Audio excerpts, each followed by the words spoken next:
From now on, Holy Father, not my will, but your will be done. I said, Father, you have chosen me. Give me the strength to obey. I will follow you no matter what it takes. If you know me, you cannot be neutral about me. Either you will hate me or you will love me. Because there is only one important business in the world. It is the business of salvation.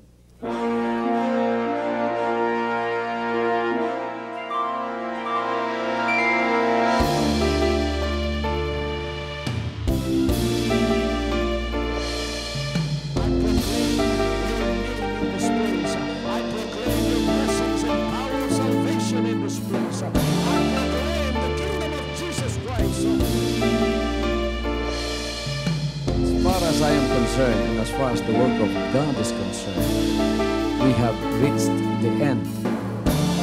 Last September 13, 2003. When you find God, you find His love. Because God is love. Ganon ang pag-ibig ng Panginoon. Walang katapusan na yan ay bumabalik-balik sa atin. If you want to receive, you have to give. Receive it by faith and say, Lord, I will touch up. Because the game plan of God was to save us from seeing through the power of love. He has completed His salvation works in the Spirit. After April 13th, the door is open for everyone to come. The salvation works of the Father is now completed in me. Salvation is here.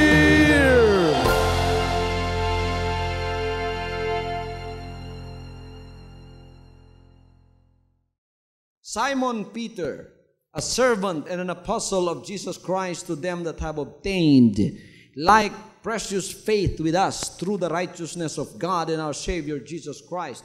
Grace and peace be multiplied unto you through the knowledge of God and of Jesus our Lord. According as His divine power hath given unto us all things that pertain unto life and godliness through the knowledge of Him that hath called us to glory and virtue. Whereby, pakinggan ninyo ito, whereby are given unto us exceeding great and precious promises, that by these ye might be partakers of the divine nature, having escaped the corruption that is in the world through lust. Napakaganda ng sinabi ni Peter dito, at gustong-gusto ko ang pagkakasabi niya, sapagkat ito, mga kapatid, ay talagang nangyayari sa buhay natin. Itong sinabi niya sa verse 4 na sa Tagalog ganito ang pagkakasabi, na dahil dito ay pinagkaloob niya sa atin ang kanyang mahahalaga. Hindi lang dakila, kundi at napakadakilang pangako, upang sa pamamagitan ng mga ito ay makabahagi kayo sa kabanalang mula sa Diyos, yamang nakatanan sa kabulukang nasa sanglibutan dahil sa masamang pita. I like it the way it was worded in the English and also in Tagalog, that says not only great, but exceeding great and precious promises. Mahahalaga at napakadakilang mga pangako. More than this, they are not only great, they are not only exceeding great, but the Bible says they are precious. Mahahalagang mga pangako na mapanghahawakan natin na ibinigay ng Diyos sa atin. Talagang siya ang dakilang tagapagbigay ng lahat ng bagay, di ba? Biro ninyo mga kapatid, pagkainiwan niyang pangako niya, salita niya yan. Kung ano ang salita niya, siya mismo yan. Minsan ang mga tao, yung sinasalita nila, iba yon. Pagkatapos iba sa kanilang personality. Not God. Because when God speaks, that is the word that comes out of His mouth. That is God Himself. That's why He cannot back out or else He becomes a liar. Hindi gagawin ng Diyos yun. May ibang mga tao, anong sasabihin nila ngayon? Iba yung gagawin nila. Oh, di ba? Sinasabi sa papel, ikaw ang best actor. Sasabihin, iba. Iba yung tao. Pero ang Diyos, kung anong sinabi niya, siyang kanyang gagawin. Kaya siya ang dakilang tagapagbigay. Ano ang pinakamalaking kaloob na binigay niya sa atin? Ang pinakamalaking kaloob na binigay niya sa atin ay na ang kanyang salita ay ginawa niyang tao upang siya ang magbayad ng ating mga kasalanan. Ito ay walang iba kundi ang kanyang anak, ang kanyang katawan na ipinako sa krus at sa pamamagitan niya, tayo ay nagkaroon ng lahat ng bagay. Because of the Son of God, God has freely given us all things. Everybody says, God has freely given us all things. Walang bayad. Ang lahat ng bagay ay pinagkaloob niya sa atin sa pamamagitan ng ating Panginoon upang ito sa mayamang pamamaraan ay ma-enjoy natin. Nag-enjoy ba kayo sa kayamanan ng kaloob ng Diyos? Spiritual sa kaligtasan? Hallelujah! Wala na yung guilt sa atin. Baka mamatay ako ngayon, saan kaya ako pupunta? Ang relihiyon mo, sinasabi niya, pupunta ka doon, pupunta ka doon. Pero, ikaw, alam mo, sa konsensya mo, pagka natutulog ka, pagka yung ulo mo, pumatong na sa unan, ang konsensya mo hindi nagsisinungaling. Anong sinasabi ng konsensya mo? Hoy, wag mo linangin sarili mo. Malaki ka sa relihiyon. Pero, alam mo, pagkamatay mo ngayon, impyernong diretso mo. Di ba? Wala na ngayong alangilangan na yon. Bakit? Nabuksan ang isip natin, nakita natin ang liwanag na magandang balita, dumiretso tayo sa kanyang mga pangako. Ang mga pangako na pagkatinupad natin, mga kapatid, ang lahat ng ating pagduda, ang lahat ng ating alinlangan sa kaligtasan, itong lahat ay maaalis at mabubuksan ang mga mata natin sa kaliwanagan na ang mga salita niya, ang siya palang huling autoridad na ating haharapin para tayo ay maligtas. John 12:48, the Bible says, if you reject me and does not receive my words, there is one that will judge you in the last days. It's not religion and denomination that will judge you in the last days. It's not the great men of religious designation that will judge you in the last days. It will be ultimately the authority over your soul, which is the Word of God. Sinabi niya, pagka ako ay hindi nyo tinanggap, at pati mga salita ko, hindi niyo tinanggap, may isang hahatol sa inyo sa huling araw. Ang mga salitang sinalita ko, ang siyang hahatol sa inyo sa huling araw. Kaya nakita natin ang mga kaliwanagan ng kanyang pangako sa kanyang mga salita. Except a man be born again, he cannot see the kingdom of God. Have you seen the kingdom of God? I've seen the kingdom of God. The question is, have you entered into the kingdom of God? Nakapasok na ba kayo? Nakapasok na ba kayo? Ikaw na nanonood ng programang ito matagal na, nakapasok ka na ba sa kaharian ng Diyos o nakikita mo lang ang kaharian ng Diyos? Pastor, nakita ko na kasi may relihiyon ako eh. Naturuan na rin ako niyan. Nakita mo lang, hindi ka pa nakapasok. Ang pagkakakita mo sa kaharian ng Diyos is not a guarantee that you are saved. You must have to enter in order to be saved. Ano lang ginawa mo? Sinunod mo. Ang sinabi ng John 3:5. Anong sinabi ng John 3:5? Except the man be born of water and of the Spirit, he cannot enter into the kingdom of God. Kaya isang araw nag-decide ka, tapos ang water diyan, nagpabaptize ka. Baptism is a must in order to be saved. Many people say that baptism is an option. Many people say that baptism is a post-requisite of salvation. I don't believe that. Jesus Christ said, he that believeth and is baptized shall be saved. Mark 16:16. Kaya nagpabaptize sa kanyang mahalagang pangalan. Anong ibinautis mo siya? Pangalan? Maraming allergic sa pangalan ng Panginoon, pinapangaral nila. Pangalan? Naku, ikaw, baptismado ka sa pangalan ni Jesus Christ. Kulto ka! Biro ninyo yan. Napakalaki namang pinsalan yan sa kaluluwa ng ibang tao. Sinasabing, biro mo, ang pangalan ng tagapagligtas, ibabautis mo sa iyo, tatawagin kang kulto. Saan ibabautis mo natin? Anong mahalaga? Ang titulo o ang pangalan? Lahat ng titulo, mga kapatid, itahinan ninyo sa mga damit ninyo. Maraming titulo ang Panginoon. Amen? He is the lily of the valley. Isang tahi. He is the Rose of Sharon. Isa na naman. He is the Redeemer. Pangatlo. Sige, punuin mo na. He is the Lion of the tribe of Judah. He is the water for the thirsty. He is food for the hungry. Lahat na, itahi mo na. He is the Father, He is the Son, He is the Holy Spirit, He is the Prince of Peace, He is wonderful, He is the Peacemaker, He is everything. Itahi mo na lahat. Mapupuno yung damit mo. Sapagkat napakaraming title ng Panginoon. Pero yung title na yun, hindi makakapagligtas sa iyo kung wala ang pangalan nung nagdadala sa title. Mahalaga ba yung pangalan, mga kapatid? Napakahalaga ng pangalan. Sabi ng iba, hindi daw mahalaga yung pangalan. Title daw ang mahalaga, hindi pangalan. Pangalan ang mahalaga. Subukan niyo pumunta sa bangko. May cheque kayo riyan? I-encash ninyo yung cheque ninyo. Isulat ninyo dyan. Father. Sabi ng teller sa'yo, what's your name? Father. Lalaban ba bangko sa'yo? Para maka-encash ka ng pera? The teller will tell you, I know you are a father. Ala, ayaw mo pala ng father. O sige, son. I know you are a son. Ayaw mo pala ng son. O sige, husband. Sabi ng teller, I know you are a husband, but what is your name? Mahalaga yung pangalan.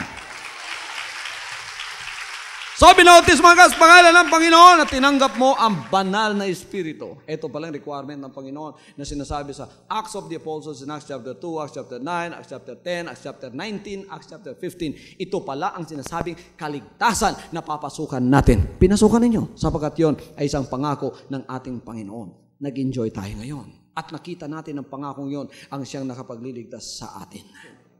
Everybody say, praise the Lord.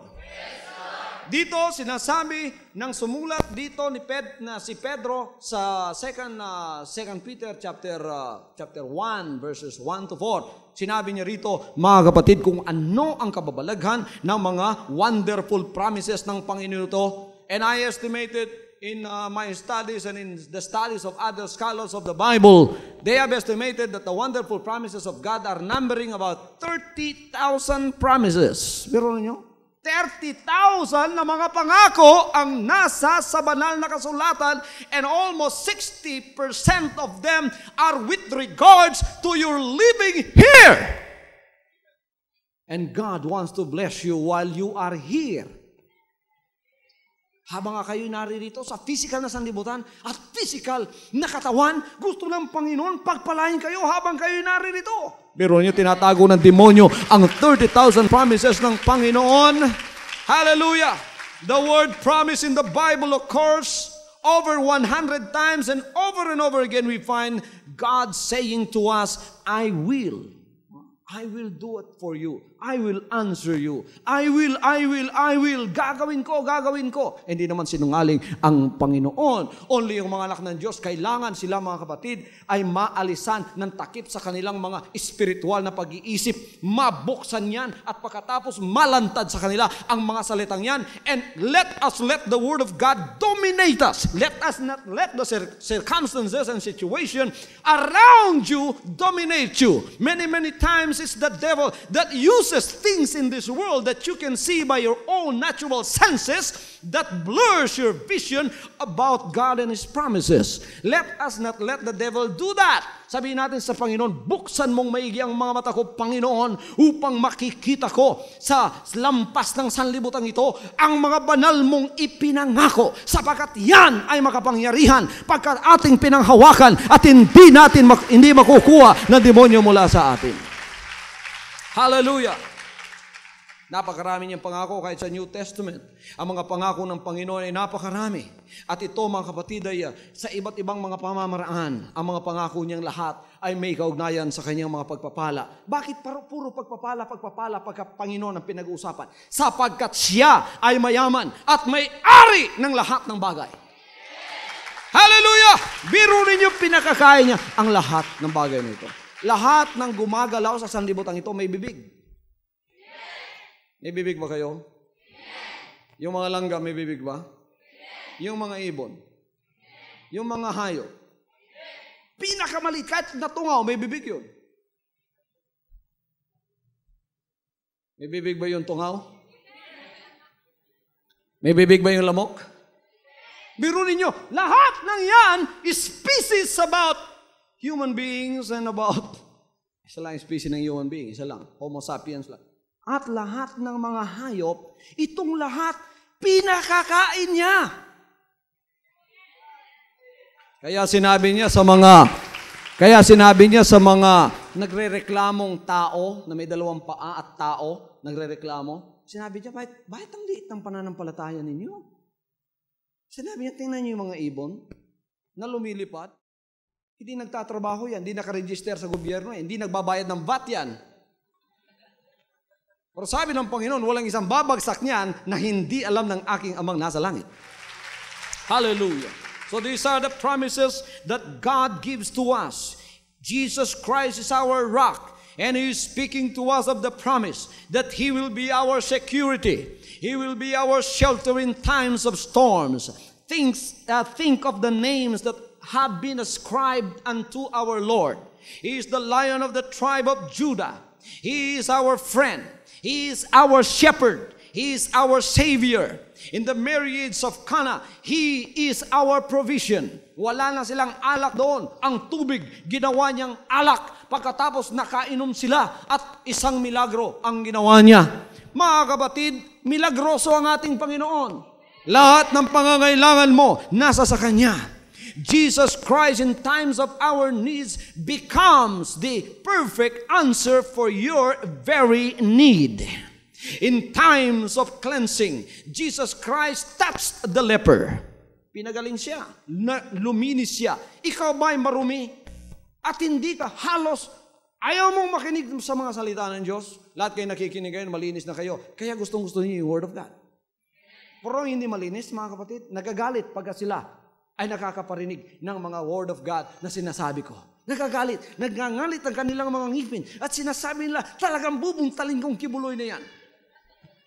Ang yabang ng paningin mo sa akin habang ako'y nangangaral ng salita ng Diyos. Ngunit unti-unti nililinis ka ng Panginoon, nagtataka ka, nagbabago ang paningin mo sa akin.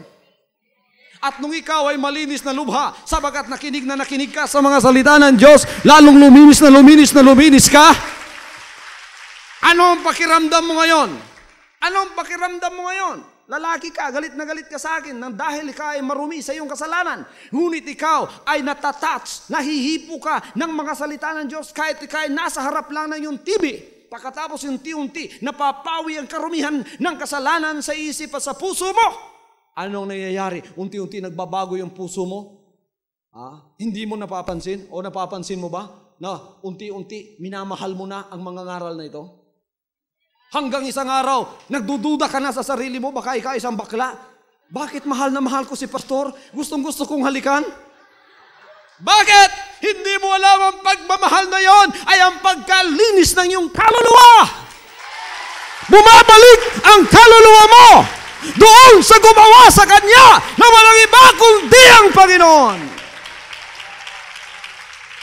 He cleanses you from every defilement of sin. He makes you free like the leper. Siya ang lahat ng lahat ayon sa Kanyang mga dakila at napakadakilang mahalagang pangako sa ating mga buhay. Bakit napakadakila? At bakit napakahalaga? Sapagkat tingnan natin ang pinagmulan ng pangako. Amen? Mahalaga isang pangako ayon sa nangako. Amen. Kung sinungaling ang nangako sa inyo, mahalaga bang pangako niya? Baka, pag sabi niya sa iyo, gagawin ko yan. Pag talikod niya sa iyo, mga kapatid, nalimutan na niya kung anong sinabi niya sa iyo. Bakit mahalaga ang pangako ng Panginoon? At bakit dakila ang kanyang mga pangako? Sapagkat ang source ng pangako ay isang Diyos na gumawa ng langit at ng lupa. Hindi marunong magsinungaling ang Diyos. God's promises are precious because it is God who made them. We can be absolutely sure that He will honor His word. Heaven and earth shall pass away, but the word of God shall never pass away. Lahat ng tao tatalikod na. You can call the devil a liar. You can call every circumstance and situation in your life a liar. You can call any man a liar. but God remains true to His word. He will never lie. Hallelujah! Tayo, kayo, ako, minsan nakakapangako tayo sa ating mga kaibigan. Meron tayong malinis na intensyon na tuparin ang pangakong yan. Ngunit mga kapatid, kung minsan hindi natin natutupad, hindi naman natin kasalanan. May mga nangyayari lang in between ng ating pangako na hindi natin mapigilan. Kung minsan nagkakasakit tayo, may appointment, nangako tayo, pupunta ako dyan. Tulad nung isang taon, biro ninyo, marami lumalapit sa akin. Pastor, ito pong petsang ito, ikakasal ako. Gusto ko po nandoon kayo. Anong sabi ko dahil busy ako? Sige. Pupunta ako doon. Meron naglapitan sa akin. 4 pala ang lumapit sa akin. Pareho lahat. August 15. Nangako ako lahat sa kanila. May kasal, may patay, may ano doon, may birthday. Inaasahan ako. Isa lang nasiputan ko. Sabi ng sekretary ko, yan pastor, kailangan mo na talaga ng sekretary. Kaya kung ikaw ay may appointment, yung appointment secretary mo na ang gagawa sa lahat ng appointment. Kasi ako mga kapatid, tumatango lang ako. Sige, okay. Ha? Papagbigay ang puso ko. Hindi ko alam, August 15, 4 pala yung natanguan ko. Kaya hindi na tubad yan, 3. Kung minsan, may intention tayo na gawin yun, pero hindi natin nagagawa. Through no fault of our own, sometimes we are prevented from keeping our promises. Because we are only humans. Amen? Sabagat tayo tao lamang. Pero pagka Panginoon ang nagsabi, pagka pinangakuan ka niya, asahan mo na. Mag-iba man ang langit at lupa, ang pangako niyang yan ay kanyang tutuparin. Hallelujah! Hallelujah! Hallelujah! Nothing, no situation, no circumstance in life can prevent God from honoring His promises unto His children. He will honor every one of them. When He makes a promise, that promise is based upon His sovereignty. That promise is based upon His power and capability to do it. God is powerful. He can do zillion things at one time. Hindi lang million, hindi lang billion, hindi lang trillion, kahit ba zillion magagawa ng Panginoon, isang beses lang. Biro ninyo, tingnan ninyo yung galaxy natin. That one galaxy called the Milky Way is composed of billions and billions and billions of stars that are 100 times, 200, 500 times bigger than the planet Earth. And they are all hanging in space as if somebody hung them there. At iyang lahat, mga kapatid, ay gumagalaw ng ayon sa utos nung gumawa sa kanila. Nawalang iba kundi ang Panginoon. Ang planetang sanlibutan, isa lamang ito sa pinakamaliit na planeta. Kung ihahambing mo sa universo, sa lahat ng mga bituing ginawa ng Panginoon na nasa sa kalawakan, pinakamaliit siguro ang sanlibutan. At dito tayo inilagay at ang kanyang focus, apple of the eye, ay itong sanlibutan ito. Sapagkat naririto ang taong ginawa niya na marunong magpuri sa kanya, marunong sumamba sa kanya sa espiritu at sa katotohanan. Hallelujah! Hallelujah!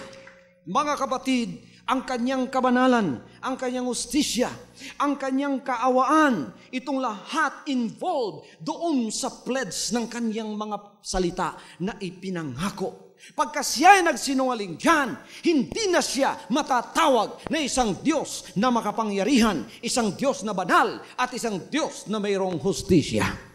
Kaya marami na nagtataka at nagtatanong, bakit nangyari sa akin ito? But God knows everything that happens to you. That's why He already have written it in His holy book. When He said, all things work together for them that love the Lord. Ano man ang mangyari sa iyo, alam ng Diyos, anak ng Diyos. Huwag kang magsabing hindi niya alam ang nangyayari sa buhay mo. Kahit ang schedule mo sa susunod na taon, bago mo pa ginawa, alam na ng Panginoon yan. Alam niyo yung problema mo ngayon.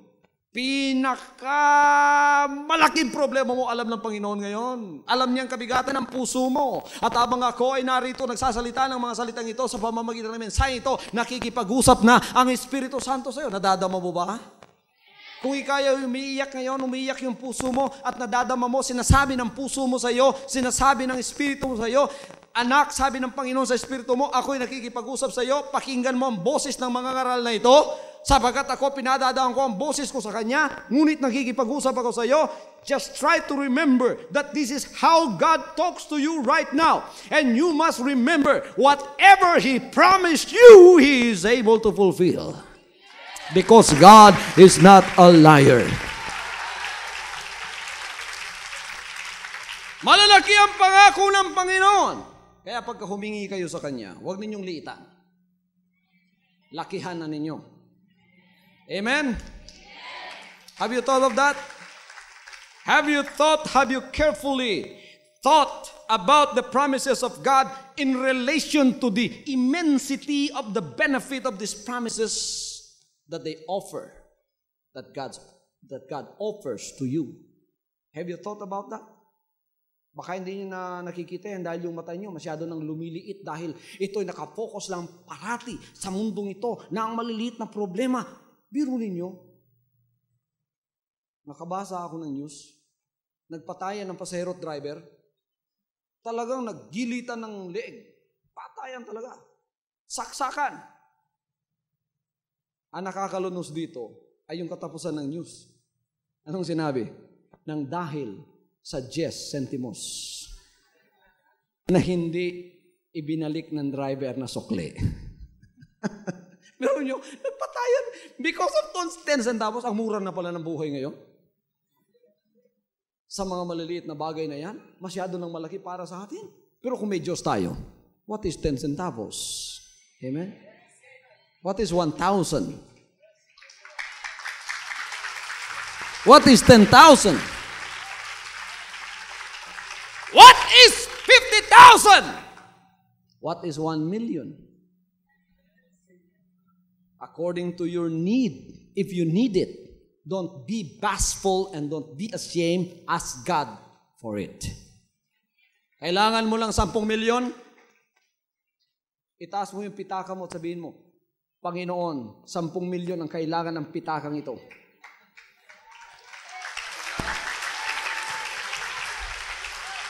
Hallelujah! Okay. Malalaki ang pangako ng Panginoon sapagkat huwag ninyo i-underestimate ang pangako ng Panginoon at ang gumawa nito, huwag ninyo i-underestimate. Malaki siya. Isa siyang malaki na Diyos. Sapagkat tayo na-orient masyado sa religion at saka sa denomination, pagkatapos na nakikita natin, puro pamamaraan na lang ng tao, kaya lumiit na rin yung ating isip sa pananampalataya hanggang ang naaabot natin ay yung nalalakaran na lamang ng isang langgam na maliit. Tingnan yung langgam na maliit, lakad ng lakad yun. 1 kilometro malalakad nun, magpapahinga yun. Akala niya 1,000,000 kilometro ang nalakad niya. Pero para sa isang higanting tulad mo, yung nalakad niyang napakalayo, isang hakbang mo lang yun, di ba? Kailangan ang ating mga pananampalataya ay maging elepante. At ang ating mga pag-aalinlangan ay kailangan maging langgam kaliit. Ay kung minsan nababaligtad yan eh. Ang pag-aalinlangan ay elepante. Ngunit ang pananampalataya ay langgam. Panginoon, pahingi naman ng isang pirasong asukal. Pagka binagsakan ka ng Panginoon ng isang pirasong asukal, malaki pa sa katawan mo, akala mo ang laki na. Maliit yun, di ba? Kung elepante ang pag-uusapan, kailangan maging elepante tayo sa ating pananampalataya. Bakit? Sapagkat ang Diyos na nangako nito ay isang Diyos na malaki. Isang Diyos na napakalaki. When we consider the content of God's promises and the fullness of blessing that they offer, then at once we see how exceeding great these promises are. For example, He not only makes provision for our redemption, but for our eternal redemption. Hindi lamang kayo nililigtas dito, na hanggang dito lang ang kaligtasan ninyo. Hindi. Ang kaligtasan ninyo, ang plano ng Diyos, pang-eternity na yan. Nang kayo ay kinuha sa kasalanan, nilinis kayo sa pamamagitan ng kanyang salita, binautismo kayo sa kanyang pangalan. Pagkatapos binigyan kayo ng Holy Spirit, ang plano ng Panginoon, for eternity, you will dwell with Him. Pang-eternidad. May plano na siya na may bahay kayo doon sa kalangitan na kanyang inihanda. At kayo ay nihanda dito upang makapunta doon. He not only gives us life, but the promise of abundant life. Di lamang niya tayo pinangkukuha ng isang buhay, kundi isang buhay na masagana. Kaangkinin natin yung buhay na masagana. Amen? Beloved, I wish above things that thou mayest prosper and be in health as thy soul prospereth. Abundant life. Sa spiritual, abundant. Amen. Sa financial, ganun din. Ang taba ng kaluluwa, ang payat naman ng katawan. Payat ang bulsa. Bakit? Walang pagpapalas po yun. Napakahirap ng pagpapala ngayon. Do not belie the promises of God. Meron din siyang pangako para sa physical mong sustenance habang naririto ka na hindi kakapos-kapos. Ang lahat ng sabing abundant life. Ito ang example ng abundant life. Pakinggan ninyo ha. Gusto ba ninyo ang abundant life? Ito ang example ng abundant life. Naririto ka. Walang sakit ang katawan mo. Kung may sakit man, kayang gamutin ng Panginoon. Convenient ang buhay mo. Ayaw ng Diyos na ikaw ay matapat na anak niya tapos naghihirap ka. Ayaw niyo. Kung ikaw ay naghihirap at naghihikaos ngayon, maaring tinuturuan ka lamang upang maging mature na Kristiyano. Pero mo sabihin na kuripot ang Diyos kaya hindi ako mabigyan. Hallelujah! Hindi. Gusto lang Panginoon, abundansya ang pamamahay mo. Lahat ng pangangailangan mo nandoon. Ang anak mo, walang sakit. Nag-aaral sila sa gusto mong paaralan. Pagkain, nandoon lahat. Pangangailangan ng iyong pamilya, health, medical, lahat nandoon. Eh pera ka, marami. Ginagamit mo sa sarili mo, pamilya mo, obligasyon mo sa paglilingkod, sa pananampalataya, at obligasyon mo sa nakapalibot sa iyo, mga kaibigan, ang iba ay nanghihiram sa iyo, napapahiram mo pa. At napakarami pang sobra. Hindi nagiging red yung account mo, puro black paragi. At tiningnan mo, wala kang utang. Hindi ka balot ng utang. Wala kang pagkakautang. You are clean. Wala kang pagkakautang. Sarap ng buhay, no? Yan ang abundant life. Pagkatapos, meron ka pang pananampalataya. Lahat ng mga anak mo, naglilingkod sa Panginoon. Matapat silang lahat. Tulad ni Job, nung hindi pa siya sinubukan. Pagkatapos na sinubukan siya, ibinalik na naman yung abundant life. Sino nagalis ng abundant life ni Job? Si Satanas. Sino nagbigay? Ang Panginoon. Sa pasimula, ang Panginoon nagbigay, sinubukan ni Satanas, inalis ni Satanas. Sino naman nagbalik nung katapos ng kapagsubukan? Ang Panginoon. He is the owner of that. Sino gusto ng abundant life? Gusto ng Panginoon ibigay sa inyo ang abundant life. He not only gives you joy, but He gives you fullness of joy. Hindi lamang kagalakan na bibigay niya sa iyo, kundi yung kabuuan ng kagalakan. Kaya ngayon, may kaligtasan na kayo. Di ba nagagalak kayo? Di ba yung kagalakan ninyo? Full na? No, nasa sanlibutan kayo, hindi full yung joy ninyo. Pumasok kayo sa sine upang mag-enjoy. Nanood kayo kay Tito Vic and Joey o kay Dolphy.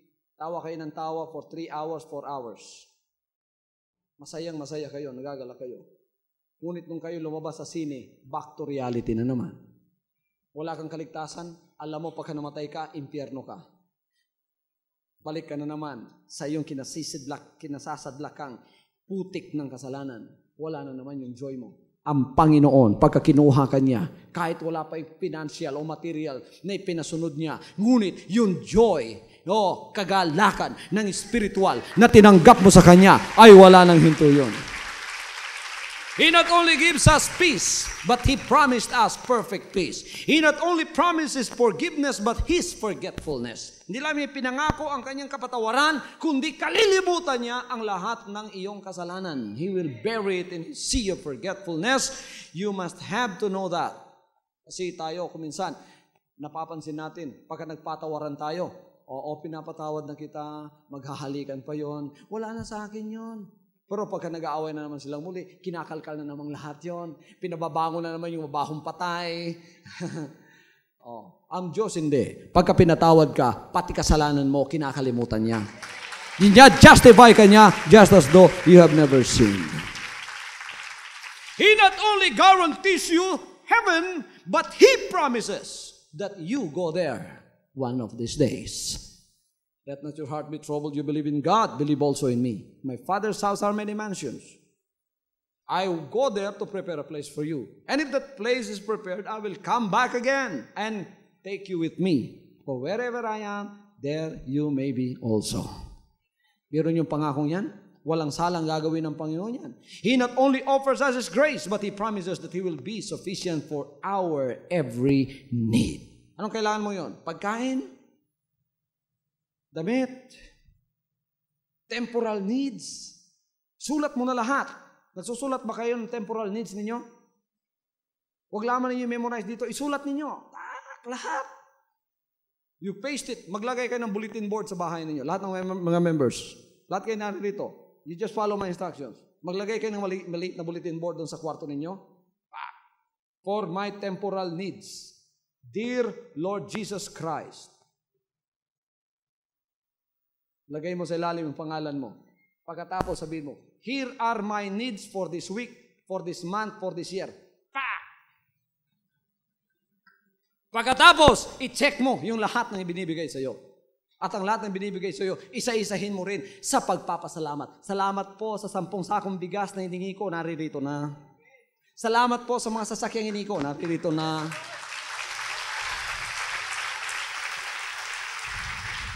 Bakit kung minsan nadadala ang Diyos? Sabagat marunong tayong magsuma ng lahat ng ating pangangailangan. Lord, ito. Oh Lord, Nung tinanggap na natin, anong sinabi niya sa 10 lepers?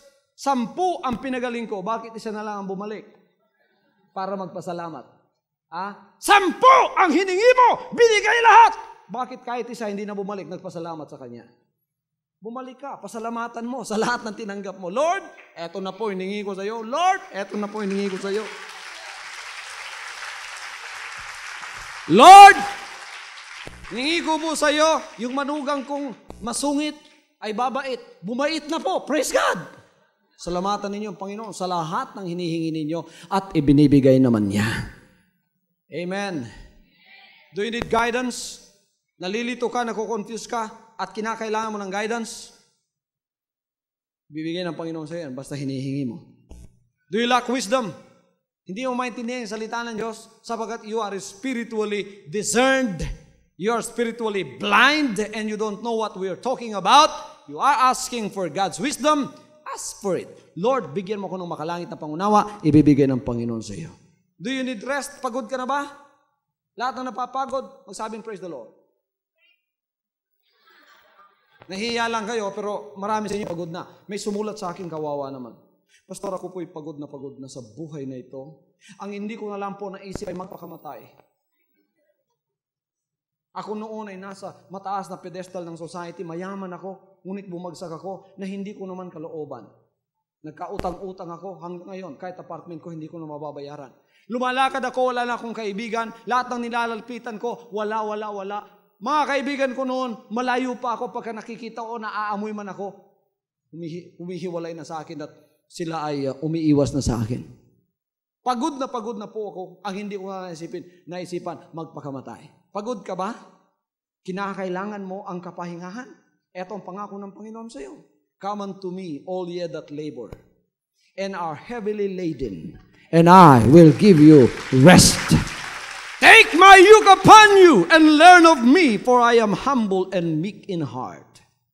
For my yoke is easy and my burden is light. Lumapit ka sa Panginoon.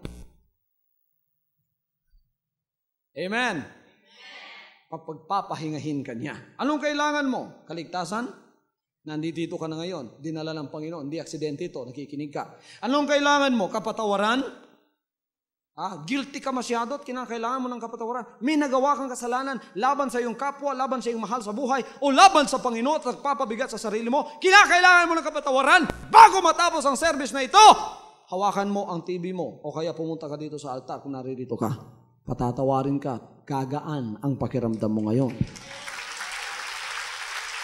Kau ba mga kapatid ay insecure? You need a longing or a sense of security. And you don't have it right now. You need that sense of security. Gusto mo maging secure ang buhay mo. Nai-insecure ka sa isang bagay na ikaw lamang ang nakakaalam. You need security. God is going to provide that for you right now. Are you troubled about old age? Ikaw ba ay nababagabag dahil tumatanda ka na? Naku, araw-araw, taon-taon, hindi na ako pabata eh. Tumatanda na ako. Maraming nababagabag dahil tumatanda sila. Huwag kang mabagabag. Etong gawin mo. Bawat birthday mo, kulangan mo ng 1 taon ang buhay mo. Halimbawa ngayon, 55 ka na. 55 ka na, nababagabag ka. Wala kang security, walang lahat. Tumatanda ako, ano kaya mangyayari sa akin? Baka ako ay magiging ango-ango, di matatagal. Magiging ulyanin ako. Sino kaya mag-aalaga sa akin? Nababagabag ka nang dahil sa iyong pagtanda. Etong gawin mo. Sa susunod na magbe-birthday ka, 55 ka ngayon, 54 ka na next year.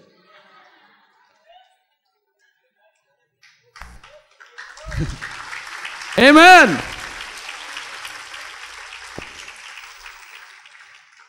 Ikaw ba ay takot at hindi makatulog sa gabi? You are fearful of something that you yourself do not know, but you cannot sleep at night and you are fearful? Tatakot ka? Naku mga kapatid, huwag mong takutin ang sarili mo. Mahiga ka, matulog ka. Sasabihin ko sa iyo, isang salita mo lang. Pagkana ka ng Diyos, isang salita mo lang. Just say the word, Lord, send 2 angels from heaven to watch over me tonight. Papadala ng Diyos ang 2 anghel na yan. Kung gusto mo, makita mo pa sa vision eh. Pagka nakaidlip na ako, Panginoon, buksan mo po yung mata ko at ipakita mo yung 2 anghel na nagbabantay sa akin upang ako talagang makatulog na mabuti ngayon. Alisin ng Panginoon ang takot. Are you troubled and you need deliverance from that trouble? God is going to provide it for you if you ask for it because that is His promises. Ang mga pangako ng Panginoon, madaling makita. Nasa kanyang mga banal na sila. They are easy to find because they are everywhere written in His Word. I am even preaching about them right now. And I am not even half of my message, but you are already beginning to see what I am about to preach. After this service, you know you have received something from God which you have not received since the beginning that you have known Him. Matatanggap ninyo ngayon na isang bagay na hindi pa nyo natanggap mula nang kayo ay magpasimula. Ang mga salita ng Diyos ay hindi masyadong mahirap unawain tulad ng bat. Napakahirap unawain. Kahit ang Philippines 2000, hindi ko alam kung ano yan. Sapagkat walang nag-i-inform sa atin. Pa kami nag-i-inform naman. Napakahirap. Minus, division, addition, itong bat, ito, kwenta, ang taas ng kwenta. Paano malalaman ng tao yan? You must make it as simple as you can. Yun ang ginawa ng Panginoon. Kaya walang addition, subtraction dito na mathematics na hindi mo maunawaan, magkakanduling ka, mga kapatid. Isang bukas mo lang sa mga salita niya pagka naghahanap ka, ayun, ibibigay ng Panginoon sa iyo. Sabi ng Panginoon, the Lord is my shepherd, I shall not want. He leadeth me still waters. He maketh me to lie down in green pastures. Napakagandang mga pangako. Nawawala na yung takot mo ngayon. Simple ba? Madali bang maunawaan? Amen. Kahit ang isang bata, maunawaan niya. Mamememorize pa niya. Yung bat, napakahirap. Presidente, simplify naman ninyo yan. Madaling panghawakan. They are easy to claim. If you are a child of God, all you have to do is stand on them and then claim every promise that you want. Claim mo. I claim Psalms chapter 23.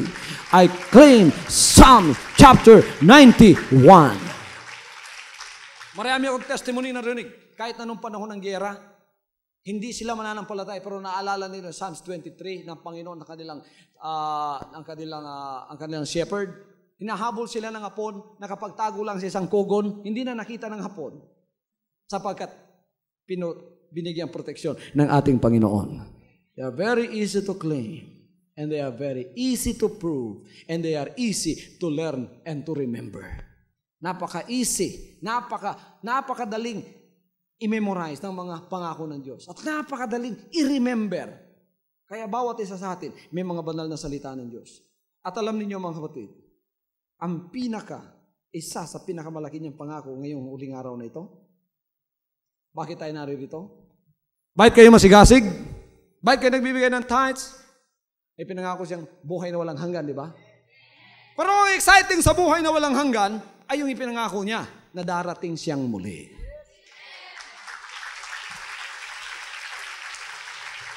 Sinabi niya, and when that place is prepared for you, I will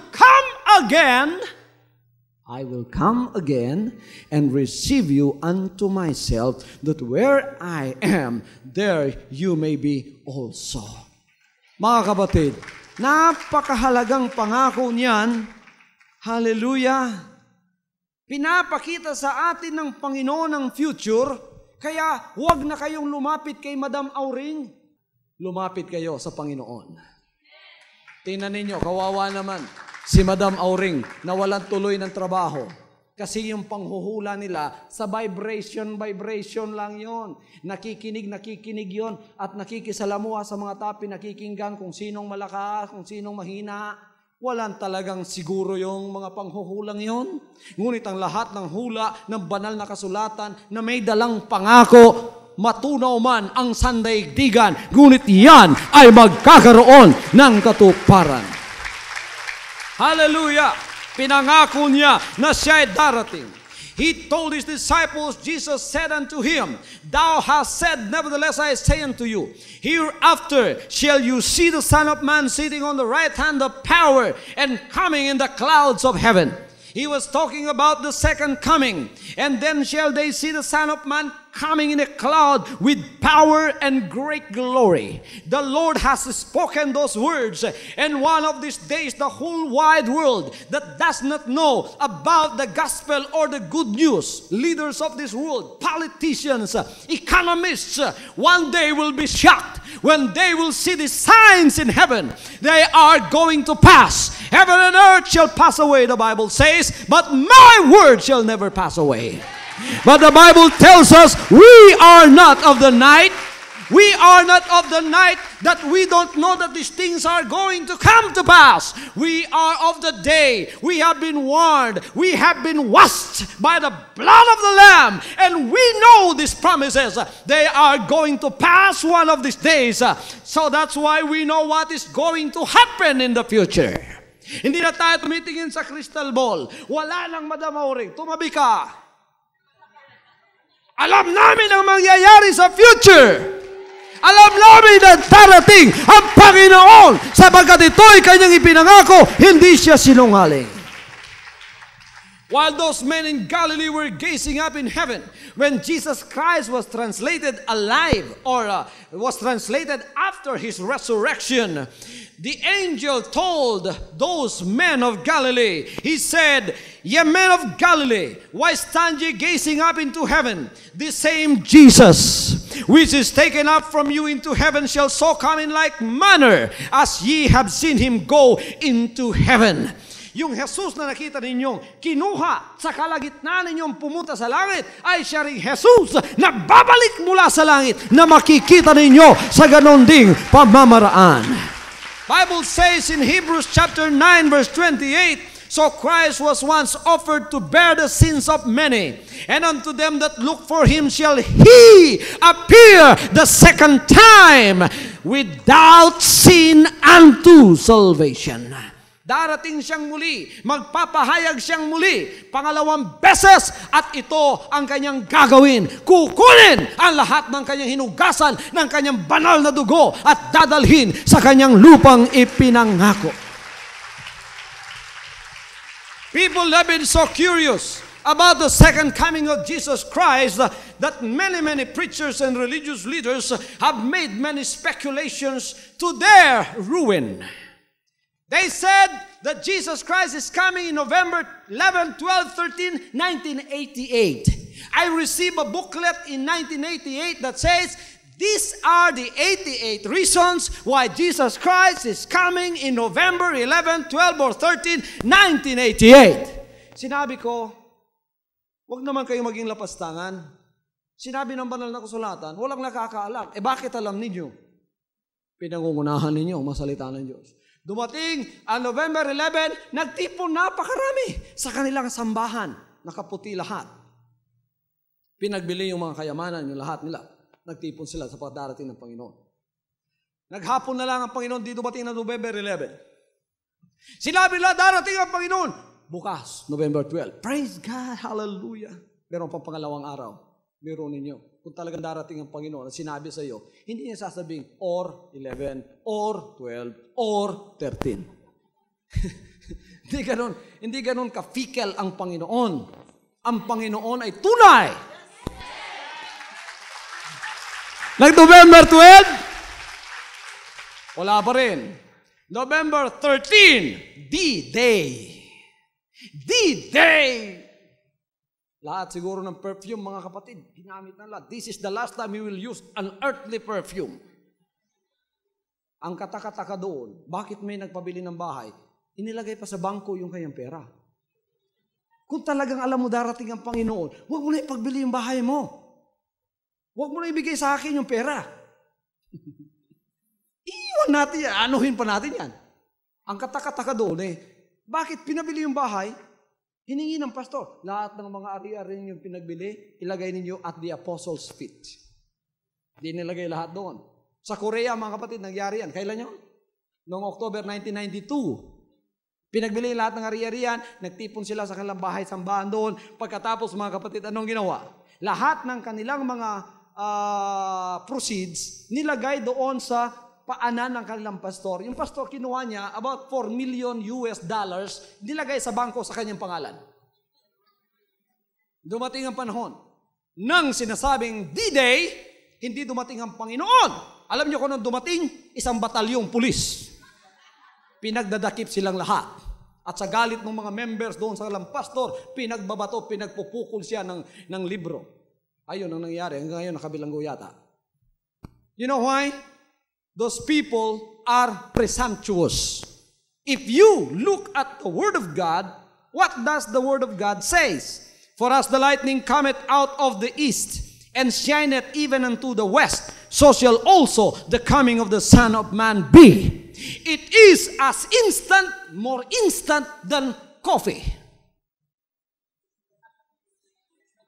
Walang announcement, walang warning, biglang-bigla sa kanyang kalooban. Gagawin niya ang kanyang pagbabalik. Hallelujah! Anong sinabi ng Matthew 24, verse 36? Listen to me, you people that are presumptuous, in order for your faith to survive, and in order for your faith to be prevented from being shipwrecked, listen to what I am going to say from the words of God. You members that are being fooled, listen the same. Likewise, listen and then put this in heart. What does Matthew 24:36 says? But of the day and hour knoweth no man, no not the angels of heaven, but my Father only. Sa araw at oras na yon, walang taong nakakaalam, ni ang anak, ni ang mga anghel, ang Ama lamang ang siyang nakakaalam sa panahong yon. Anong sinabi na bilang paalala sa atin sa kanyang pangako? Luke chapter 12 verse 40, the Bible says, Be ye therefore ready also, for the Son of Man cometh at an hour when you think not. Darating ang anak ng Diyos, ang ating Panginoon, sa oras na hindi natin inaasahan. Ngayon, bilang mga anak ng Diyos, araw-araw inaasahan natin siya. Walang oras na hindi natin inaasahan siya. Bakit sinabi ng Panginoon diyan? Sa oras na hindi ninyo inaasahan. Tayo, bukas ng mata natin, araw-araw, oras-oras, inaasahan natin, darating siya.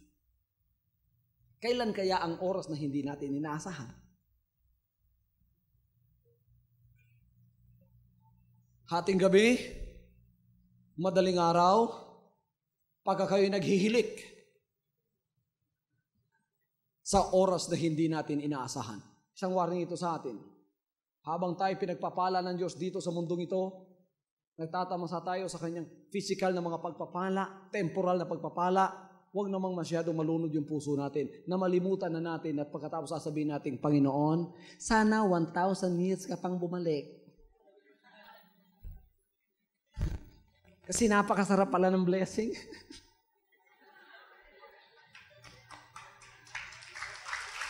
Praise God! Huwag! Anuman ang pagpapalang ibinibigay sa iyo, tanggapin mo! Ngunit, yung puso mo, ihanda mo rin. Na baka sa araw na ito, darating siya. Subukan mo palagi yung sarili mo. Kaya ko bang iwan ito? Kung darating ang Panginoon ngayon? Kung binigyan ka ngayon ng napakaraming pagpapala, tanggapin mo. Pero palagi mong subukin yung puso mo. Kaya ko kayang iwan ito ngayon kung darating ang Panginoon? O tulad ako ni Lot na hindi ko maiwan-iwanan? Sabi ng Panginoon, kinalat nung paalis na sila doon sa Sodoma at Gomora, ang kanilang kaligtasan nasa Mount Zoar. Sabi ng angel, wala nang lilingon. Ngunit si Mrs. Lot, napakaraming business doon. Di lumalakad na sila. Naglalagapakan na yung asupri at apoy. Nasusunog na yung si Mrs. Lot dahil businesswoman. Naku, yung bakery ko. Naku, yung tindahan ko. Naku, bahay ko, yung sasakyan ko. Alam niyo mga kapatid, talagang siya ay sumuway sa utos, napalingon. Nung lumingon siya, anong nangyari? Naging batong asin. Kahit pumunta pa kayo doon ngayon, nandoon pa rin siya. Nakatayo at nakalingon na ganun. Totoo yan. Handa ba kayo? Kahit anong oras dumating siya, na kaya ninyong iwan ang lahat ng bagay na yan? Kung minsan pledges lang, hindi nyo kayang iwan eh. Before you depart from your dear money, marami mo nang away, reklamo.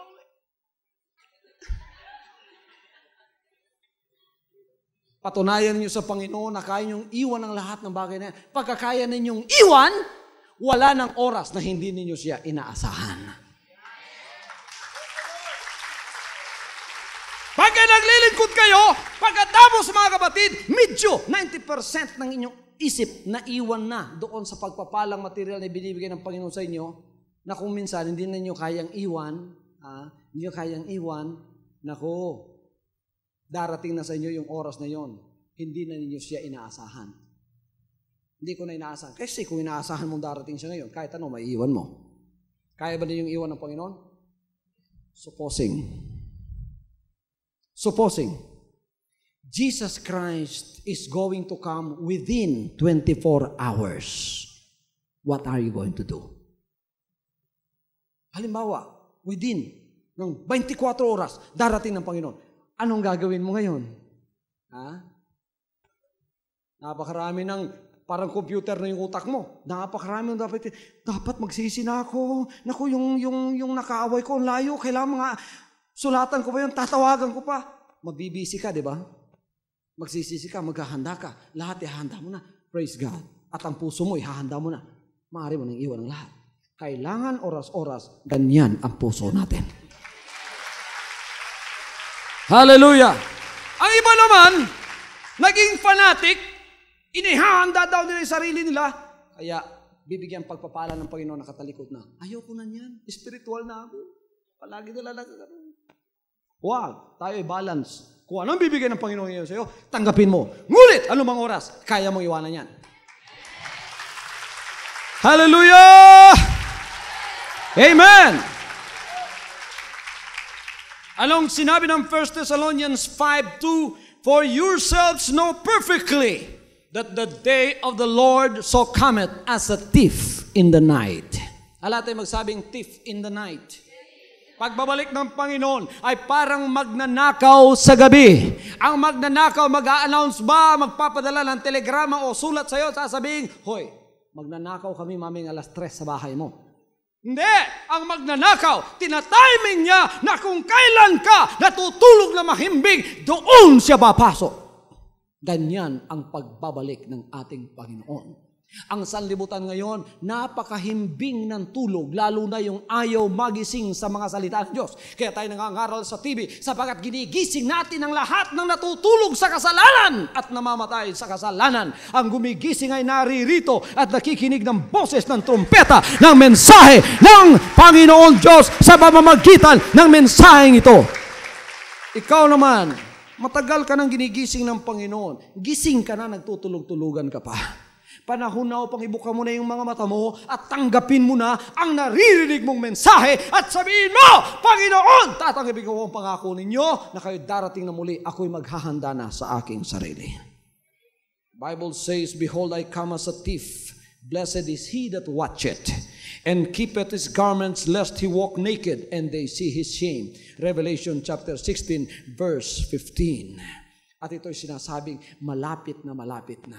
Tingnan ninyo yung binasa natin kanina, ang mga palatandaan ng kanyang pagbabalik. There shall be wars and rumors of wars. The Bible says, when they shall say peace, peace, and safety, sudden destruction shall come upon them unaware. Etong lahat ay mangyayari at lumalapit na ang panahon. If we come into the study of Revelation chapter 13 and 14, all of Revelation, especially chapter 13 and 14, it tells us about a community of nations that will come together.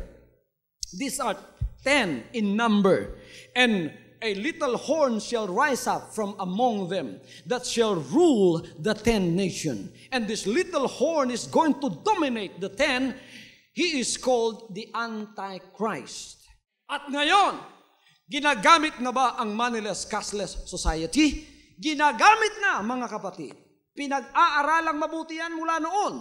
At ngayon, ina-apply na ang tatak hindi na ilalagay sa credit card o debit card mo. Ilalagay na ang tatak through laser sa isang bahagi ng iyong katawan na obvious, whether at the back of your hand or on your forehead.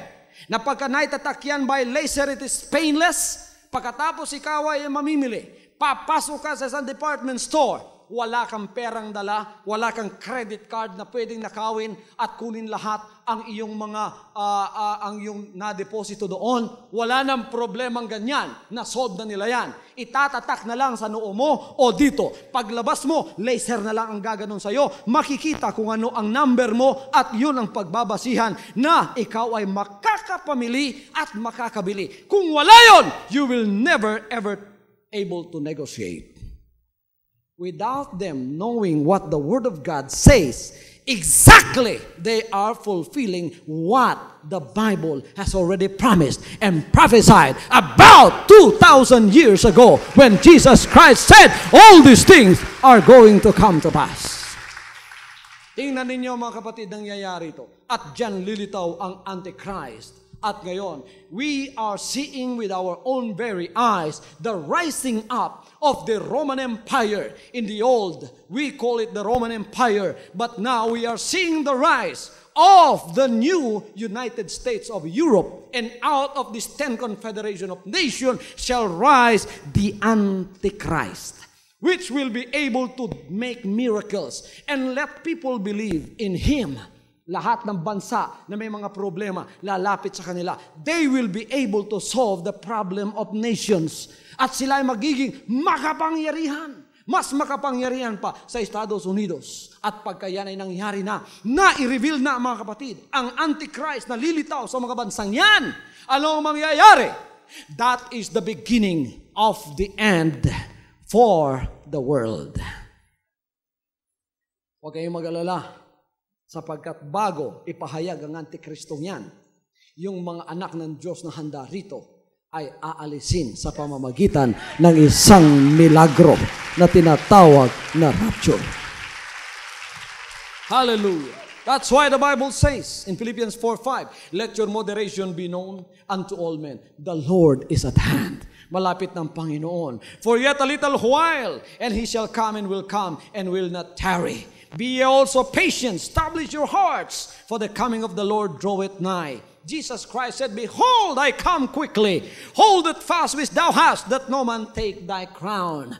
Our gospel is a balanced gospel. I am a prosperity preacher, but I go more than prosperity on the physical side or on the temporal or material or financial side. I am more interested in the soul, because the Bible says, what doth it profit a man if he gains the whole world and lose his own soul? Balance ang ating paglilingkod. Gusto rin natin, may pagpapala tayong physical at temporal. Pinangako ng Panginoon yan. Kailangan angkinin natin abundant life. Ngunit bago natin angkinin at hanapin ang mga bagay na yan, kailangan unahin muna natin ang kaharian ng Diyos. Anong sinabi niya sa Matthew chapter 6? Seek ye first the kingdom of God and His righteousness, and all these things shall be added unto you. Huwag na nating alalahanin pang mga bagay ng pagkainangkin natin, sapagkat ang inuuna natin ay ang kaharian ng Diyos. Inuna muna natin yung passport natin papunta sa langit. Anong passport natin? You must be born again. Ano ang ating visa? You must receive the baptism in the Holy Spirit and be born in the Spirit. Walk a new life. Walk according to the will of God. Submit yourself to His will. And then be ready for His second coming. Ready na yung passport mo? Anytime that the Lord will come, I am ready. Whether I am asleep during the day, or during the night, or I am working during the day, I will not fear because I am ready.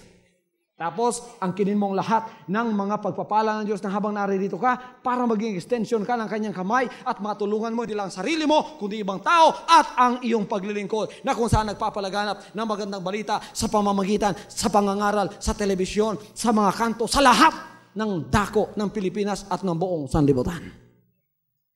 Handa ka. Hallelujah. At isang araw, darating panahon na siya ay darating. Hallelujah. Ano ang maging attitude natin? We as Christians, what should be our attitude concerning the second coming of Jesus Christ? We must be ready at all times. Everybody says, I must be ready at all times. You must be ready at all times. And you must be ready to spend extra hours in knowing the will of God. Dapat ngayon, nag-dismiss na tayo. Pero nandito pa tayo, sapagkat mahalaga ang pinag-uusapan natin. Dapat ngayon, nag-dismiss na tayo. Meron pa akong appointment, kayo meron din. Ngunit bakit nandito pa tayo? Tumabi ang lahat ng appointment, pagkat mahalagang pinag-uusapan namin. Ang lahat lang ito lilipas, ngunit ang kanyang pangako ay hindi lilipas. Anong sinabi ng Matthew 24:44? Be ye also ready, for in such an hour as ye think not, the Son of Man cometh. You don't only know, but this might be one of the most important meeting in your life.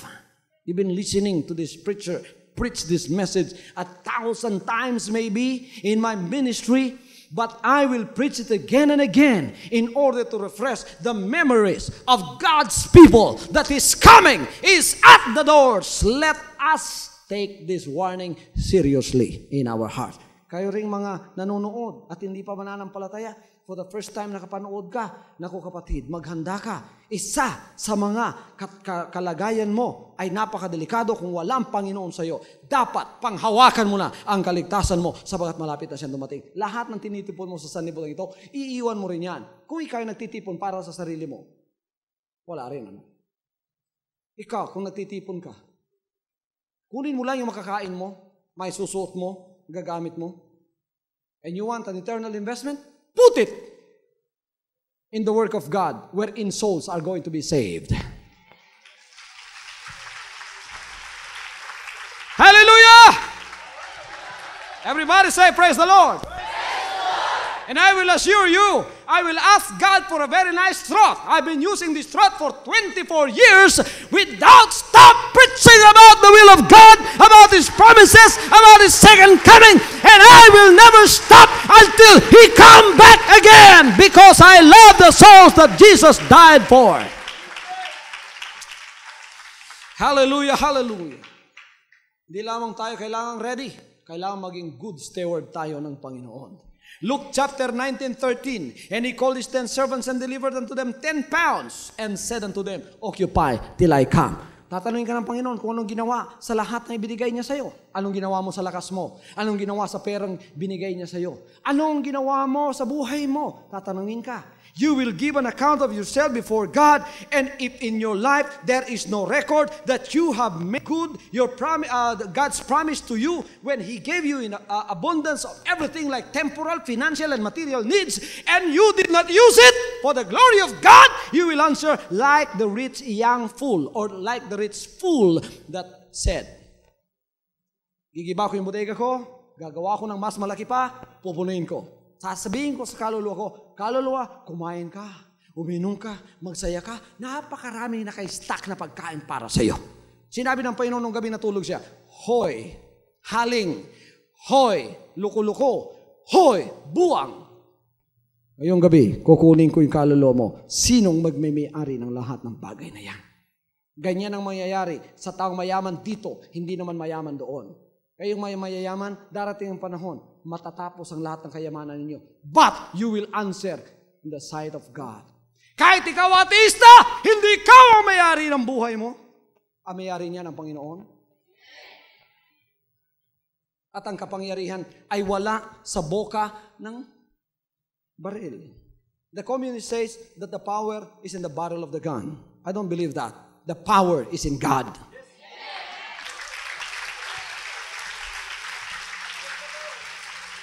Why?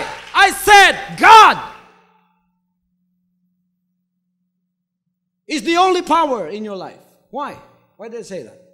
Because God can take your life without using a bullet. Mamayang gabi, kung gusto ng Diyos na kunin ka na, hindi siya gagamit ng 45. Sasabihin lang niya sa'yo, bubulungan ka. Okay. Mula ngayon, makakalimot ka ng huminga.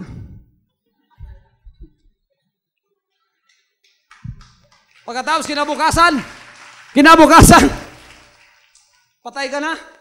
Sasabihin ng doktor, inautopsy ka, wala namang kasakit-sakit yan. Anong magiging sabi ng doktor? Mrs., ang kinamatay po ng asawa ninyo, nakalimutang huminga.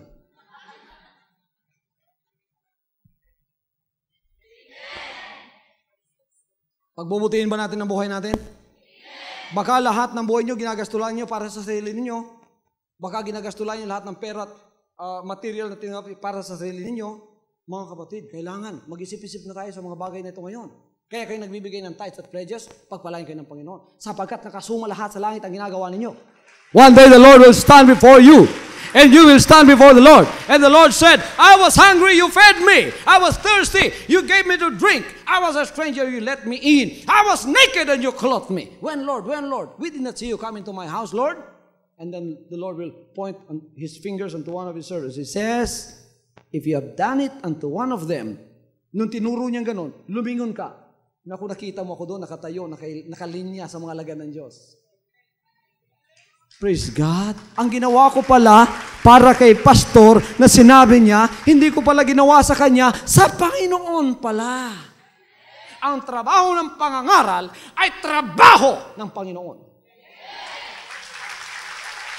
Kaya pagka kayo, in your capacity, you help me preach the gospel, every single centavo, every food, every drink that you give to me, that becomes strength in my body so that I can preach the gospel the more. You're not helping me, you're helping Him. Bibigyan kayo ng gantimpala isang araw sa lahat ng gagawin ninyong yan. Let us be patient in waiting. Sino nakapagsabi sa inyo, Panginoon, kung di po kayo darating bukas sa pambubugbog ng asawa kong ito, hindi na po ako mananatiling mababackslide na ako. Be patient. Kahit binubugbog ka ng asawa mo ngayon, manalangin ka na ang kamao niya ay magiging tubig bukas. Amen. Marami ditong mga asawa, kawawa naman. Binubugbog ng mga asawa nila. Baka maging O.J. Simpson kayo, mag-iingat kayo. Let us be patient in waiting for the Lord. Waiting for the coming of Jesus Christ. Napakadali na lang. Amen? Yung ba talagang hinihintay ninyo? Sino naghihintay sa kanyang muling pagbabalik? Maraming dyaryo nagpapublish na may mga astronauts. This is confirmed by the Pope. This is confirmed by President Clinton. He, according to the news that I have read, according to the account of the news that I have read, that this was confirmed by the Pope. This was confirmed by President Clinton because he was able to see the photograph. But there are astronauts in space that were able to go beyond the boundary of the second heaven. And they were able to snap pictures of something that resembles a big glittering city. Sino nakakita ng news na yon? Nakita ko, meron ako nandito sa akin ngayon. Tapos mga kapatid, pinakita. It's a city na napakaganda beyond the boundary of the universe. Now whatever you call that, I call that the fulfillment of the promise of God when He says, I go there to prepare a place for you. In my Father's house are many mansions. John chapter 14 verses 1 and 2. And the very God of peace sanctify you wholly. And I pray, God, your whole spirit and soul and body be preserved blameless unto the coming of the Lord Jesus Christ. Kailangan blameless ang ating pamumuhay sa sanlibutan ito.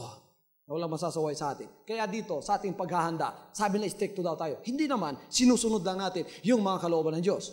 Walang lasinggero dito na hindi nagbabago. Lahat ng bakla, welcome dito.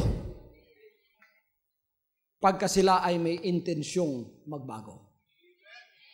Lahat ng tomboy, welcome kayo dito. Pagka may gusto kayong magbago. Lahat ng lasinggero, welcome kayo dito. Pagka kayo ay magpapasakop sa kapangyarihan ng Diyos at maaalis yung panlalasing ninyo. Lahat ng mga tag 3 packs of cigarette a day na uubos, welcome kayo dito. Pero meron kayo intensyong mapasakop sa kanyang kapangyarihan na maalis ang lahat ng masamang bisyo sa buhay mo. Humihina yata yung amen. Blameless living. Everybody says blameless living. Blameless living. Not only that, but once we become children of God, let us perfect our obedience to Him. Amen? Sumunod tayo sa lahat ng bagay na sinasabi niya at tinutos niya. 1 Timothy 6:14, that thou keep this commandment without spot and rebukable until the appearing of our Lord Jesus Christ. Darating siya. At ang record natin, pinakamasunurin. Sino nagbibigay ng tithes and offering dito? Sinong pumasok sa covenant of blessings? Anong covenant of blessings? Giving of your tithes and offering. You want your financial setup to be permanently blessed? You enter into God's covenant blessing. Covenant of blessings, which is giving of your tithes 10%. Sundin natin yon. Maraming nasasabi, Pastor, magpapabaptize po ako, pero huwag niyo akong pakialaman. Paano yun? Hindi maaari yun. Kailangan magpasakop tayo sa pagsusunod sa lahat ng kalooban ng Diyos. Ano pang magiging ugali natin sa paghihintay sa Panginoon? Kailangan tayo ay masayahin at puno ng kagalakan. We have a joyful expectation. Titus chapter 2 verse 13. Looking for that blessed hope and the glorious appearing of great God and our Savior, Jesus Christ. With joy. Ang lahat ay magsabing, joyful. Ako. May mga anak ng Diyos na born again na, pero yung uso nila hindi pa na born again. Maari kang magsabit doon ng isang mabigat na kaldero. Napakakuripot, napakamahal ng smile. Bakit? Walang kagalakan. Alisin natin yon sapagkat kompleto ang binigay ng Diyos sa atin. Kagalakan. Kasayahan. Amen. Joy. I say joy. Okay, let us practice our heart and our face to smile. Everybody smile. Ba't may ingay? Everybody smile. Di ba kung nag-smile tayo, walang ingay, nakikita lang sa mukha natin. Everybody laugh. Because of the problems of life, you have forgotten how to smile and how to laugh. Kailangan sa ating paghihintay, magiging maliit ng mga bagay na yan, ang pinakamalaki na ngayon, ang Panginoon sa buhay natin. Hallelujah. Let us be constant in our abiding with Christ. Everybody says, I will abide with you. In sickness and in health, in joy and in sorrow. Hindi ako mababackslide. Ang ibig sabihin, pag ako ay naglingkod sa Panginoon, hindi po ako magiging off and on na Kristiyano. Ako po ay palaging on. Walang brownout sa buhay ko. May mga Kristiyano, may mga anak ng Diyos, nang sila'y kumabit sa power ng Panginoon, mas malakas pa sa miracle yan. Nagliwanag sila. Ngunit, nagtataka ako, palagi nababrown out pagkatapos noon. Kung minsan nandoon siya, bakit wala ka? Wala akong gana ngayon Magbabakasyon muna ako. Nanlupay-pay kasi ako. Bakit? Natisod ako. Nagdilim na naman ang paningin niya. Pagka nagdilim na naman ang paningin mo, na brown out ka. Kailangan mga kapatid, yung kamay mo palaging nakahawak sa power ng Panginoon upang walang brown out sa buhay mo sapagkat siya ang liwanag. Jesus Christ said, I am the light. He that followeth after me shall not walk in darkness. Pagkat sumusunod tayo sa Kanya, constantly abiding tayo sa Kanya, sunod ng sunod sa Kanya, huwag kayong hihiwalay, huwag kayong pahuhuli. Mga kapatid, palaging may liwanag ang buhay mo. Lahat ng problemang pumupunta sa buhay mo, nauunawaan mo at naliliwanagan ka. Pero pagka may problema dumating sa buhay mo at sinabi mo, gulong-gulo na ako, hindi ko na naintindihan ito, hindi ko na nauunawaan talaga ito. Tapos mababrown out ka, magbabakasyon ka, manlulupay-pay ka sa paglilingkod mo. Baka dumating ang Panginoon sa panahon ng brownout sa buhay mo. Kumusta ka na? Kailangan palagi tayong maliwanag. Umulan man, bumaha. May bagyo man, may ilyang man o wala. Dapat mga kapatid, walang brownout sa buhay natin. Hallelujah! Anong sinabi ng 1 John chapter 2 verse 28? And now little children abide in Him, that when He shall appear, we may have confidence and not be ashamed before Him at His coming. Alam niyo, mga kapatid, when the time comes, according to the Bible in 1 Thessalonians chapter 5, when the exact time shall come, itong pinakamalaga, itong hindi nalalaman ng iba kung paano ang kagalakan ng puso ng isang tunay na nakakaunawa sa mga bagay na ito. Mga kapatid, bakit ako ay na-excited pagka ako ay bumabasa ng mga salitang ito? Sapagkat ang mahal ko sa buhay na walang iba kundi ang aking ama at ina ay natutulog ngayon at nauna na silang nagpahinga. Ngunit, pagdating ng araw na ito, gigisingin sila at makikita ko silang muli. Hindi na mamamatay kailan paman. Hallelujah. Hallelujah. Sinasabi ng 1 Thessalonians chapter 4, verse 14, pababa. O kaya 13. But I would not have you to be ignorant, brethren, concerning them which are asleep, that ye sorrow not, even as others which have no hope. For if we believe that Jesus died and rose again, even so them also which sleep in Jesus will God bring with Him. For this we say unto you by the word of the Lord, that we which are alive and remain unto the coming of the Lord shall not prevent them which are asleep. For the Lord Himself shall descend from heaven with a shout, with the voice of the archangel, and with the trump of God, and the dead in Christ shall rise first. Ang mga patay kay Kristo, pagdating ng panahong ang trumpeta ay tutunog na, signaling the end of times, and then the rapture will take place. Ang mga mahal natin sa buhay na umuna na at nagpapahinga na, nasa lupa na, babangong muli. Ano mangyayari sa atin? Then we which are alive and remain shall be caught up together with them in the clouds to meet the Lord in the air. And so shall we ever be with the Lord. Wherefore comfort one another with these words.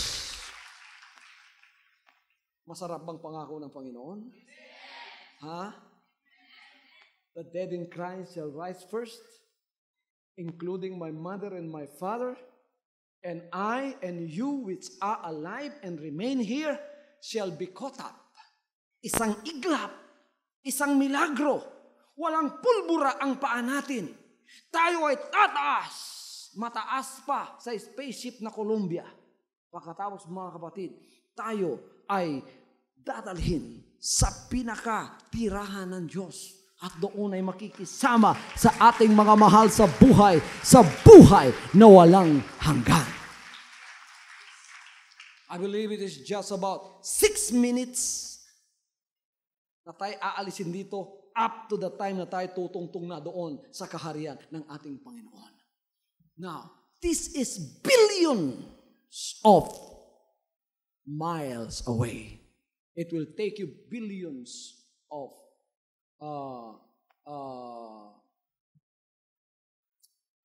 miles in order to take you there. Pero sa isang iglap, tayo ay paroroon. Isang milagro na mangyayari sa atin. Aalis tayo sa sanlibutan ito na hindi na dadaan sa Loyola Memorial Park. Di na dadaan sa sementeryo.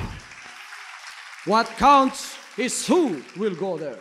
Sino ang pupunta doon? Yung handang-handa na. Ikaw ba'y naghahanda pa hanggang ngayon? Mga kapatid, kailangan maging handa ka ng tunay sa harap ng ating Panginoon. May pangako siya na sinabi. Pagka tayo malis dito, ang maiiwan dito, kawawa naman sila. Dadaan sila sa Great Tribulation, paghaharian ng Antikristo. Pagkatapos ang lahat, i-require na magkakaroon ng marka sa kanilang kamay o sa kanilang noo. Pagka kayo ay na-require, halimbawa, makinig kayo, halimbawa, naiwan kayo. Huwag kayong pamamarka. Magpatuloy kayo, kahit mamatay kayo sa paglilingkod sa Panginoon, yun na lang ang magiging pag-asa ninyo. Huwag ninyong tanggapin ang marka ng Antikristo. Ngunit kung kayo ay gustong sumamang buhay, ngayon pa, sumulat kayo sa mga dress na sa harap ng iyong screen o tumawag kayo, matutulungan ko kayo kung paano pumunta doon sapagkat ako ay alagad ng Diyos at tinubod upang tulungan ang kaluluwa kung paanong maghanda sa sanlibutan ito. Sumulat ka sa mga dress na naririyan, itanong mo, pagkatapos mga kapatid, you keep your communication open with us because we are interested in you going there together with us who are already ready for this great event that will take place in so short a time. The Bible says, the coming of the Lord is nigh at hand. All these promises are going to pass sa araw. Handa ka ba? Kung hindi pa, tutulungan kitang maghanda. Hawakan mo ang television set mo. Ako'y mananalain para sa iyo. Amang banal, makapangyarihang Diyos, may kapatid po ko dito nakahawak sa kanyang television set. Gumawa po kayo ng 3 milagro na kahilingan ko para sa kanya. Unang-una, milagro ng kaligtasan. Pangalawa, milagro ng temporal niyang pangangailangan. At pangatlo, milagro ng kagalingan sa kanyang buhay. Maaalis ang mga karamdaman at masamang espiritu sa kanyang buhay. In Jesus' name, claim these 3 miracles. They are yours right now. In Jesus' name, amen. From now on, Holy Father, not my will, but your will be done. I said, Father, you have chosen me. Give me the strength to obey. I will follow you no matter what it takes. If you know me, you cannot be neutral about me.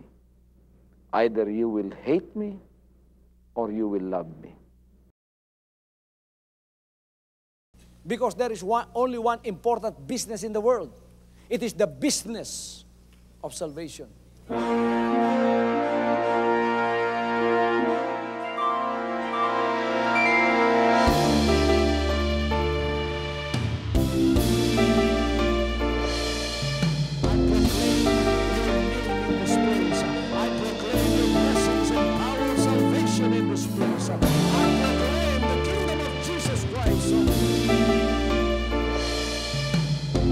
I am concerned, and as far as the work of God is concerned, we have reached the end last September 13, 2003. When you find God, you find His love. Because God is love. Ganon ang pag-ibig ng Panginoon. Walang katapusan na yan ay bumabalik-balik sa atin. If you want to receive, you have to give. And receive it by faith and say, Lord, I will touch up. Because the game plan of God was to save us from sin through the power of love. He has completed. His salvation works in the Spirit. After April 13, the door is open for everyone to come. The salvation works of the Father is now completed in me. Salvation is here.